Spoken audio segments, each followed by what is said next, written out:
There are multiple ways to get evidence out of Minecraft to be used for assessment, but at its core, Minecraft is a 3D game.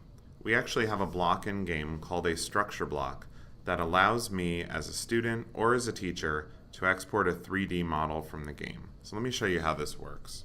Right in front of me down here, I have a structure block buried in the ground. It's this purple and black block right in front of me. Structure blocks are based on Minecraft coordinates.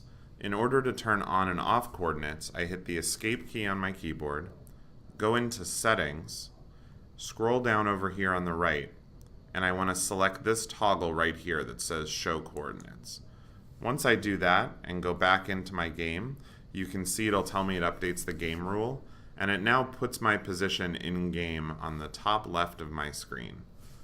The way that Minecraft coordinates work is that X and Z coordinates, the first coordinate and the third, are the ones that help you move laterally, left and right in this case, and forward and back. So you can see those numbers change as I slide to the left and right, and as I slide forward and back.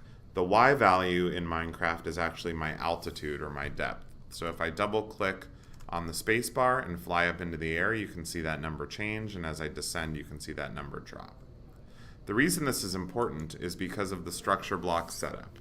The way a structure block works is it captures a three-dimensional space, and in order to do that, I need to use the X, Y, and Z coordinates. Now the X coordinate is going to go out laterally, and so is the Z coordinate, but the Y coordinate will go by height. So you can see right now that's at 10, and if I change that to something like 3, you can see how it shrinks down the amount of space that I've captured. So let me change that back to 10. Similarly, if I change the X value from 9 to something like 4, it's actually going to do almost a cutaway of this fountain. So you can see that as I scroll and move this around. This is really handy for things like science projects or history projects when you want your students to create a full build of something but then cut it away in order to export kind of a half view into what's going on the inside of a plant or animal cell or of the Great Pyramids of Giza. I can decide down here on the bottom whether I want to include the entities and players. I can also decide if I want to remove the blocks. I almost never use this. It seems pretty silly to do an export with none of the blocks there, but you can do that if you wish. Up here on the top right, you name your file. So in this case, I've named it Fountain. And on the bottom, there's an export button right here that's available to you.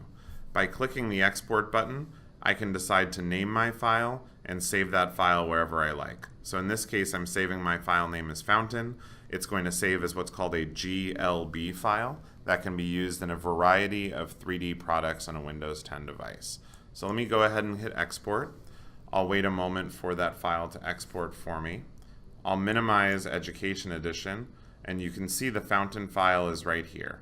I'm going to click on that Fountain file and open that file with one of these apps that's available with Windows 10. 3D Builder is used for 3D printing. Paint 3D is for things like labeling and shading my build, so maybe I'm labeling the different organelles in a plant cell or an animal cell. Mixed Reality Viewer is a really nice way to be able to view the build that's going on. So by opening this up, you'll see I'll get my welcome screens. I can close out of that, and now here I have a model view of the 3D object that I've taken out of Minecraft and exported for use. And obviously I can save this GLB file as well. So when I'm looking for real evidence out of the game for my students, I really want to make sure I'm using the 3D export functionality in order to really use Minecraft to its full potential.